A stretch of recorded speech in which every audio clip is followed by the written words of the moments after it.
Welcome to Rhythm, a podcast on being in balance through conversations with the Swami.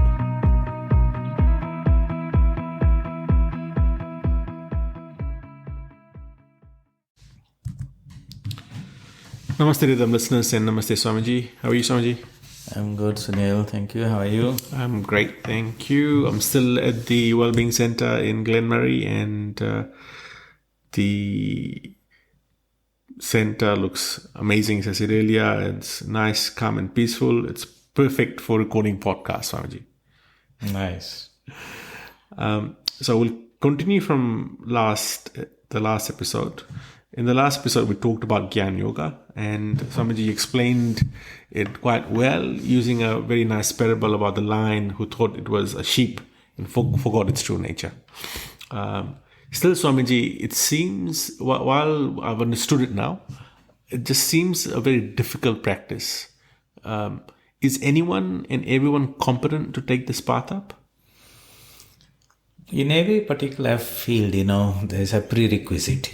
You don't get enrolled in an MBBS course without having some basics, foundations, or join an engineering course without having studied physics and mathematics, for example. Those are prerequisites for it, essential. Then only you can build on that. So the prerequisites for Jnana Yoga is a very strong power of discrimination, discernment, what is called that buddhi, that can compare two things, and identify an error. One is better than the other. Power of discrimination, we use that all the time, You're making a business decision, you'll take up the option that is more profitable. If you suppose did not have the discrimination, you'll make the wrong choice, isn't it? Everywhere we use that buddhi for giving us a better result. And where that discrimination is not there, people make mistakes and take the wrong turn and come to grief. All right. So we have that faculty, all of us. But it can be sharpened. It can be sharpened to make it so incisive and so broad that you can discriminate about the true nature of things, what appears and what is the reality.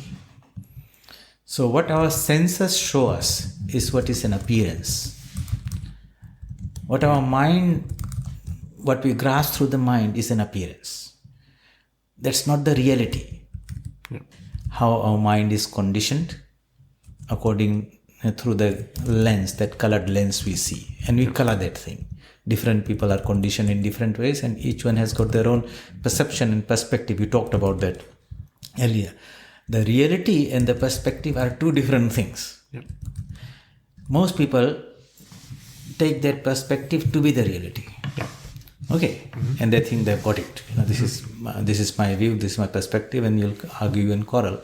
But none of them, they're just having their own perception of things. The reality is something else.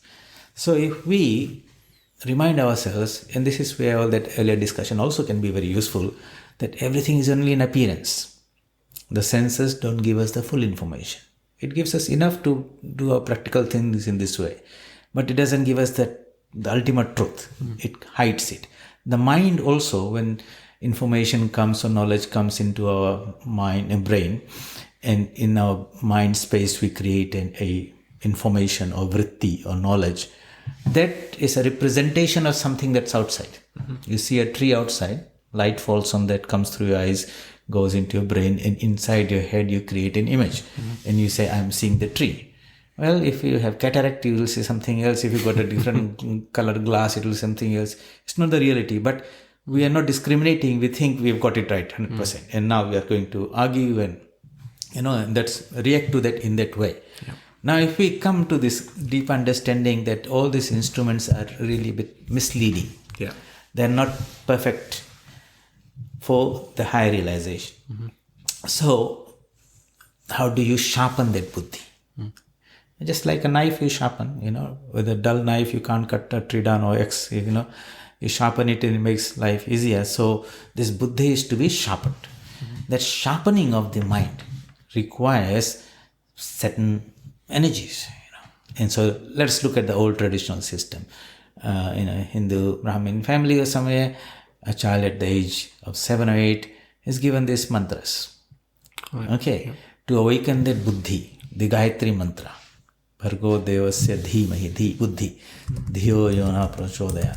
And that mantra itself has that power to awaken that faculty. And the child does his daily devotions, and you'll find that after some time, that particular nerve, so that aspect of the brain in the mind awakens, becomes strong and sharp. Then he uses that for his studies, scriptures. They used to memorize the whole of the scriptures and the Vedas. At a young age, where did that tremendous capacity of memory and remembering and discriminating come from? Because they cultivated it systematically. The other thing is, another source of that energy, and this is a little bit of a sensitive topic that might need quite another discussion at some point, is it's all about energy. The body is a bundle of energy. The mind is a bundle of energy. The energy can be dissipated and lost and nothing is there, or it can be harnessed and channelized and intensified. It's only when that energy is intensified then something meaningful and fruitful happens, like sunlight is intensified through a magnifying glass, or the light entering your eyes is first intensified through the eye lens, and focus on the retina, or the earlobe, it collects all the sound and intensified before it sends it down to the eardrum. So this whole universe is energy. We are also an energy. That energy flows through us. Does it get dissipated out and like the river going down the creek from the mountains, all the energy, water just gets wasted? Or you build a dam and you build up that pressure, and then you can run a turbine and generate electricity. So this body, the mind, and everything is the channel through which energy flows. If we learn the art of harnessing that energy, not dissipating it through the senses, practicing. So is yama and niyama in the first 2 steps of Raja Yoga are those techniques, practices. Right. And the most important one in there is brahmacharya. Okay, that is the most powerful energy within our human body. And if we can arrest it, restrain it, and channelize it through sadhana, it becomes transformed into a wonderful spiritual energy called ojas that gets stored in the brain. And that the real power of the brain, our mind, actually comes from that. So it doesn't happen just like that. That is why this institution of monasticism came in different religions, among the Christians and the Sufis. It's across the board, isn't it? Like almost every religion has some sort of monastery. Yeah, they understood that if you want to aspire for that higher, climb the Everest, you have to harness and arrest its energy and channelize it. Only then it can elevate you to that level. So in time that buddhi will open. Actually, the particular nerve develops in the brain. It's called medha. Medha is tremendous, not only memory, a subtle nerve develops that can discriminate and see through things between the appearance and penetrate and see the reality. Okay, that develops through these spiritual practices. It's difficult to explain. It's your own thing, You develop it and say, hey, 20 years ago, my mind seemed to be so dull compared to now. It's so sharp. I can grasp the subtle truths that I was reading the same scriptures, but they throw out a whole different meaning to it. When I look at the world, I see through another set of eyes. It looks like I'm looking at things through a microscope now. Before I was looking at things through naked eye, you see. So that capacity develops. Secondly, along with that capacity of discrimination, okay, a tremendous amount of willpower is necessary. Because you understand one thing, to be able to pursue that is another thing. And most people don't have that willpower, So a little bit of difficulty comes and they abandon, it's too hard, or I can't sustain that pressure to break through the barriers. So in Jnana Yoga, very strong willpower is necessary, because your old conditioning will try to take the mind down, identify itself with the body, identify you with the world and make you react to that. Okay, so it gets caught out there. These are the things that you own. We become attached to them. We think we possess them, but they really possess us. We are possessed by them. Yeah. Any change that happens to them affects you. All right. So how do you discriminate and say, hey, that's not me. This is my duty, my responsibility, I do, but I'll not let them to be my master, and I will be their slave. And my happiness and misery depends, on them, and I dance to that music, to their music. That's a problem with many people. So that willpower by which we can extricate ourselves, it's not easy. It's developed systematically, but that's an essential part in the practice of Jnana Yoga, because it's like you're trying to climb the mountain hill straight up the slope. It's very steep. Yeah. And so it's not for everyone and anyone. Intellectually, it might appeal very much. A lot of people who have studied to some degree and this is, I love Jnana Yoga and this and that. And it mostly becomes intellectual gymnastics. Yeah. But in the everyday life, there's no practice of it. So when Swami Vivekananda asked us or taught us, he said that, look, these 4 yogas are not watertight compartments. They're interrelated and you can harmonize them beautifully. And the ideal is to synthesize and harmonize them. And that's what's represented in the logo of the Ramakrishna Mission. Yeah. And so, in our practice, yes, are we Jnana Yogis? Are we Karma Yogis? Are we devotees? Are we meditators? Are we all of them? In our practice, all of them are beautifully harmonized. Okay. So in the practice, how is at the mission itself, the Ramakrishna Mission, how is this practice? Okay, so let's take up. You might see these Swamis are there doing various types of services. Yeah. In India, you see other medical services or educational services or relief services, interacting with people. What are they getting? Any money, job, salary? No. What are they doing? For them, it's a spiritual practice. It's not charity, like Red Cross or philanthropy. So you see somebody suffering and you want to help them, poor fellow type thing. No, that's not the idea. The idea is this wonderful teaching that I have been talking about, that we are all divine. You are divine, I am divine here and now. Okay? My eyes, when I look at you, Sunil, I see a male person. But my mind, looking through the Vedanta glasses, there is a spiritual being whom I am seeing as a human being. Just when I close my eyes and I say I am a spiritual being, even though I feel I am a human being, but I am trying to assert my spiritual identity as the primary identity and everything is a covering. And I look at you, if I can hold on to that idea that this personality, this person, whatever is his biodata and CV type of thing, behind that is that one pure consciousness which is Atman. That is what this teaching was of Jnana Yoga. All right. But okay, so you read the scriptures, have the discussions, intellectually it's all very good. Go out into the world, can you hold on to that and put into practice? So that's why Swami Vivekananda started and introduced this Karma Yoga. But it was not just karma, it was a synthesis of all the yogas. So the teaching is Shiva Gyane, Jiva Seva. That's the formula. Means Shiva, my knowledge that Shiva dwells in the human being. And I will serve that living God in the human form. Yeah. Okay. So see the power of this idea. It's a very simple teaching. And when you go out into the world, you interact with people, starting from your home, your mother and father are the divinity in this human form. And you love them, care for them, but without any attachment. It's, it doesn't bind you.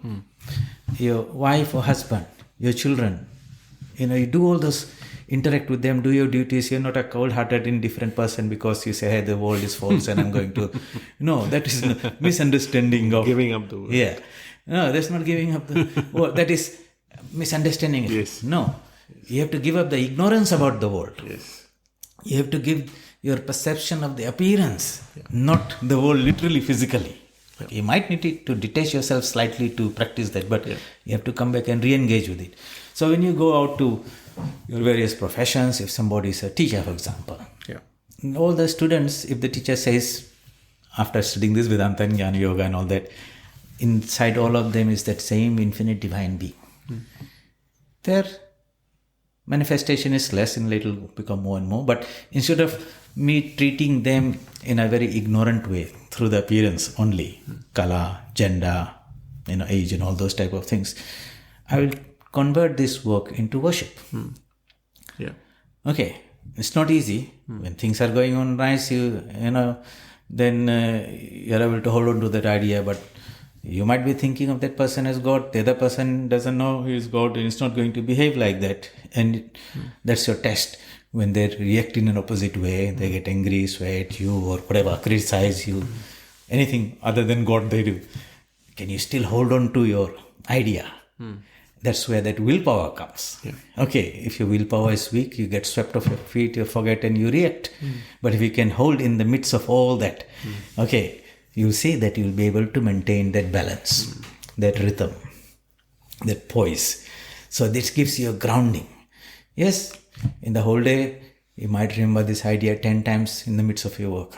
But every time you remember, you'll feel very happy. Okay, because the knowledge brings that joy. Out of that 10 times, 8 times you might slip off and forget about it. Okay, but if you remember in 2 times, going through some hard, difficult interaction with people, your colleagues, with boss and all that, and you're able to remind yourself, this guy there, whoever it is, really, the mask is speaking. I'm not going to forget who is there. And that will prevent you from reacting. Okay. And not to react is very, very powerful. Okay. That's right, So on what do you stand? This knowledge. But if you cultivate that all the time, reading, thinking, and practicing in good situations, people will come and say, Swamiji, it's all right, but when you come across these terrible people and try to treat them like God, it's not easy. Well, start with the good ones. Okay. Develop your muscles. First, before you try the hard ones. Before the hard ones, Okay, otherwise you'll get swept away. So, Shiva Gyane, Jiva Seva. Nar Seva, Narayan Seva. Jan Seva, Janardan Seva. Okay, that is the idea. And so, if we spend so much time in our life going out and doing work, can we transform that work into worship by introducing this knowledge perspective to it? So what you've done here is, we've talked about Karma Yoga already, right? And now this is what you're saying is, now you've got the knowledge part. That adds to Karma Yoga. That adds to the Karma Yoga. Otherwise, so Karma becomes very dry. This is like it gives a little bit of grease to it. Takes out that friction. You're going out there, every day is a challenge. You're not only going to earn money, you're going into the battlefield to say, I'm going to be a spiritual warrior. I'm going to do all those things, but of course I'll get my salary, but I want to get something more than that. And I'm going to test myself. And if you're alert throughout life, then you'll make progress. You might be starting as a graduate with that raw, but by the time you mature and you have held onto this one idea day in, day out, tested yourself 99 times, you failed once, you succeeded, until success comes. And by the time you retire, you are unshakable. Nothing is able to knock off your balance. You are able to deal with anyone and everyone, and it brings out the best in you. You don't become angry, you don't become critical, you don't become cynical, you don't see the defects of others. You say, hey, that's the appearance only. The reality, everyone is divine.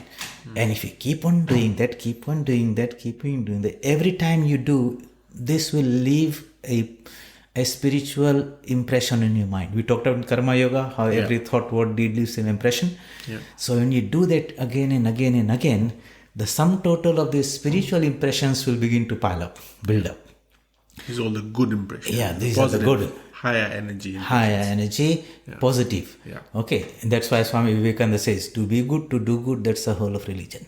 He made it so simple. So why? Because he knew the practicality of it. Yeah. You keep on doing good, it keeps on building your samskaras. At some point, all these good samskaras will become so powerful that you will be good in spite of yourself.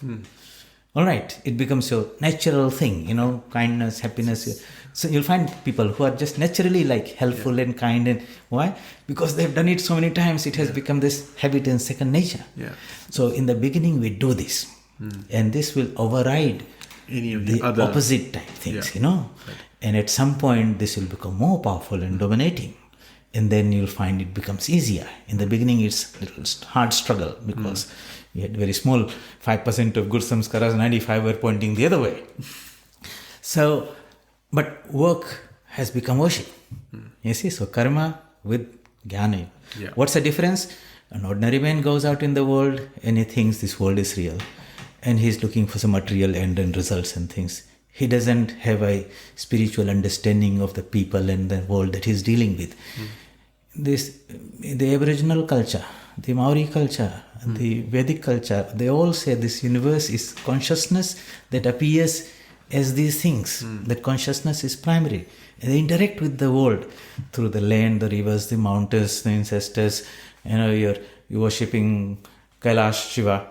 Yeah. Another person says there's a mountain, why you worship? No, but for the devotee, that is a divine being behind that. He's not worshipping the mountain, he's worshipping the divinity that he visualizes, or it's a Shivalinga, or a stone image.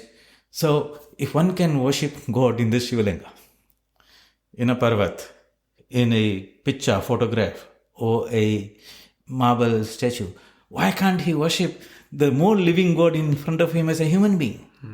This is what Swami Vivekananda says. Don't go and create gods. God is there right in front of you. Open your eyes and see him with the eye of knowledge and interact with him. Okay, so it's not like going to church or temple once a week. You're all the time interacting with God. In ignorance, he is called man. That's why Swami Vivekananda says, I preach unto you that God whom in ignorance people call man. Nice, that's good. I preach unto you that God whom in ignorance people call man. Wow, that's... You see, God is right in front of us wearing all these masks. Yeah. If you read the Gospel of Sri Ramakrishna, he says, my Divine Mother has become the 24 cosmic principles and all living beings. He could palpably see high in every one of, because his spiritual eye, through his spiritual eye, he could see. For others, we see all the shortcomings, black, white, brown, male, female, and all the differences. And then we are critical, we are judgmental, we like this, we hate others. And see, that's the cause of so much trouble and strife in this world. Yeah. And see the power of this one single piece of principle, Vedanta principle. How it can transform for one person, so much peace and balance will come. At least you are not getting rattled. You're not reacting, and you're not creating and contributing to more confusion in this world. Yes, that's right. So suppose this was taught to us from childhood. Yeah. We drank it with our mother's milk, so to say. In the scriptures, there was a Queen Madalasa. While she's rocking the cradle of the child, she's singing. And there's this beautiful song is there, search in the internet. And one of the lines is, Tomasi Niranjana, you are the pure, perfect one. Wow, okay. And the child is listening to that. Yes. It's listening to that. It will go deep in its psychology. So many other things she is teaching. And when the child grows up, that knowledge at some point will sprout. That is the type of knowledge that we need. And that upbringing we need. And at the school, the teacher should teach. At work, your boss should tell everyone, hey, I'm not going to take care of your shortcomings. Inside you is something pure and perfect. You can do anything. The moment you tell that to your, subordinates or employees, the best comes out of them. They cheer up, they admit their shortcomings or mistake they made, they apologize, and they promise I'm going to do this. Otherwise, they're defensive and this and that, finger pointing, punishment, fear, or one single idea. And if it becomes the ethos of the company, we'll call upon the sleeping soul and see how it awakes. Okay, that's what Swami Vivekananda says. Call upon the sleeping soul and see how it, call upon the sheep and see how it begins to respond as the lion. Yeah. Power will come, glory will come, goodness will come, purity will come, and everything that is excellent will come when the sleeping soul is roused to self-conscious activity. That knowledge is hidden and we're behaving like miserable. We don't do justice to our true nature. So this is the power of Vedanta, Jnana Yoga. Think about it, discuss it, meditate on it, put it into practice in your decision making, in your interaction with people around there. It just makes it so transformational. And so it just makes a point, Walk out in your own workplace and situation. Identify 10 cases where I say, I'm going to practice this. Each one will have their own list of things. And start January and try to keep on working on that. And come December, you will find you have transformed yourself. And if you keep on doing that whole lifetime, we leave this world much more spiritually advanced than we entered into this world. And that's big. And that's big in itself. Yeah. That's huge. It's good for us. It's good for everyone. Yeah, it's good. Yeah, you've actually added positive energy into this whole system, right? Instead of negative energy. That's why Swami Sri Krishna in the Gita says there's no purifier greater than knowledge in this world. Nahi jnanena sadrisham pavitram yaha vidyate. Okay, the spiritual knowledge, the more we cultivate it, the more we think about it, the more we discuss it, the more we apply it, the darkness fades away and we begin to see things in the proper light. And ultimately, what's that proper light? I'm divine, everyone else is divine, pure, perfect. Apparently, we put on all these different masks and playing different roles, and this is a stage where we are actors. They're heroes, they're villains, and everything is there, but this is only an appearance. This is not the reality. Jnana Yoga is trying to tell the two actors who are appearing as heroes and villains in the movie are good friends behind the stage. Okay, don't get carried away and think that they're enemies. Okay, let's go shake hands at the end. Yeah. Okay. Wow. That is quite powerful, actually. So when you start to think of the application of Jnana Yoga in combination with Karma Yoga, especially because, as you say, it's quite difficult to just do one harmonize of the yogas. So you them. have to harmonize the two, and that makes your daily living, your daily work, your daily activities spiritualizing. Yeah, and when you come back, suppose you come back, go through a hard time, difficulty, when you come back and introspect and reflect, and then you say, hey, this is where I slipped, I could have done better. This idea did not come to my mind. I reacted in that way. I lost my cool, said something. I didn't see the divine in front of me. I reacted to the appearance only. I got swept off my feet. Next time, I'm going to be a little bit more alert, So you, vigilant, become more vigilant and alert. And next time, maybe a similar situation comes, but this time you did not react. Yeah. And you will feel so good, my God. You see? And that is the power. No, this is the power of the knowledge, self-knowledge. See? And if you keep on practicing, it becomes natural. It's so wonderful. Yeah, excellent. Thank you, Swamiji. That was another great episode with a lot of very good chat. Most welcome, Sunil. Thank you. Thank you, Swamiji.